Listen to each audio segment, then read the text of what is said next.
Good morning friends welcome back my mini vlog. आज सकाळू बहुत ही वर्षा होता बहुत जोर से वर्षा इे होता। तो सकाळू गाधी पाधी मुझे बाहरी गली जी रोषे करी कि तो चलो जी रोषे करवा सांग मैंने गोटे गृहिणी हेबा बहुत कष्ट ना कारण ताकू समस्त मन नहीं चलवा पड़े। गोटे गृहिणी छुआटू नहीं शाशु शशुर पर्यंत समस्त मन कथा बुझीपारे किंतु ता मन कथा केही भी बुझी पारंतिनी। तार केबे छुट्टी न थाए कि तार केबे दरमा भी न थाए।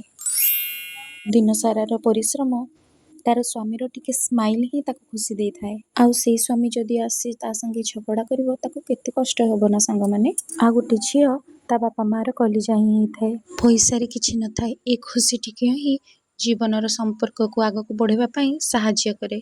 आउ एटा होची स्वामी स्त्री रो पवित्र बंधन। मु ठीक कहली ना। आउ हाँ मो कथा जदि आपण मानको भल लागि थाए प्लीज टिके लाइक शेयर सब्सक्राइब। जय जगन्नाथ।